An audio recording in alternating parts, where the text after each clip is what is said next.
When you look at the cryptocurrency markets, it really is like a vast digital ocean.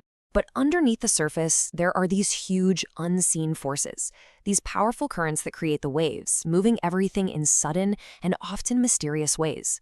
So let's dive deep and see what's really going on. See, behind all those charts, all the numbers, and all the data, this entire market is driven by two of the most powerful human emotions there are: fear and greed. It's this constant psychological tug of war, and it's playing out 24/7. And that brings us to the big question, right?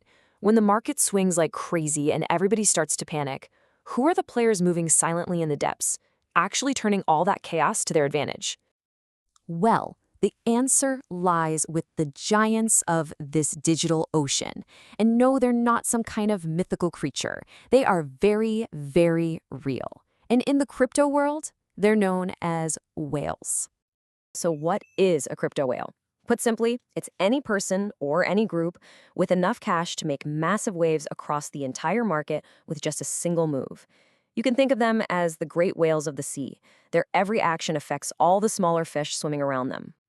And just to give you some perspective on the scale we're talking about, the typical benchmark to be called a Bitcoin whale is holding at least 1,000 Bitcoin. I mean, depending on the price, that's an absolutely immense amount of market-moving power. This chart, it really shows you just how concentrated that power is. Get this.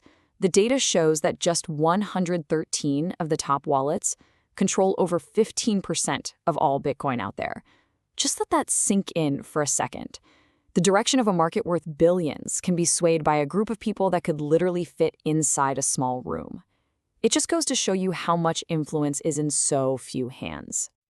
And these aren't just faceless accounts either. We're talking about some legendary figures, people like Bitcoin's mysterious creator Satoshi Nakamoto, early investors like the Winklevoss twins, corporate giants like Michael Saylor, and even the big exchanges themselves. But here's the crucial part. It's not just about how much money they have, it's about how they think. There is a huge psychological gap that separates a whale from your average everyday investor. And that mindset is what we need to explore. And you can see the two mindsets side by side right here. It's like night and day. Whales play the long game. They're patient, they're emotionally resilient. When the market dips, they don't see failure, they see a discount. They see a strategic opportunity to buy. Now compare that to the typical retail mindset, which is so often driven by emotion, FOMO when things are going up, and total panic when things start to go down. You see, whales understand these emotional traps so well because these are the very levers they pull to manipulate the market. The fear that makes you panic sell, the greed and FOMO that makes you buy at the top, the doubt that causes you to overtrade, even that false hope or hopium that makes you hold a losing asset way too long. They count on these reactions. So, okay, they understand the psychology, but how do they actually use it? How do they go about hunting in these murky waters? And this right here, this is the most important part to understand. For a whale, the ultimate goal isn't just about moving a price on a chart. It's about moving minds. It's about provoking an emotional reaction from thousands of other people, getting them to act predictably in a way that benefits the whale. Let's look at the classic example, the pump and dump. First, whales will quietly buy up a whole bunch of a smaller, lesser-known coin. Then, they use their massive capital to create a sudden, huge price spike, the pump. This triggers a FOMO frenzy. Retail investors see the price skyrocketing and pile in, pushing it even higher. Then, right at the peak of the hype, the whales dump everything, selling all at once, crashing the price, and leaving everyone else holding worthless bags. Then there's a tactic called spoofing. This is all about creating an illusion. A whale will place massive buy orders on the books that they have no intention of ever letting fill. Other traders see this giant buy wall and think, wow, there's huge demand, the price is about to shoot up, so they start buying. But right before their huge orders get hit, the whale cancels them and sells into the very buying pressure they just created. Another really nasty one is stop-loss hunting.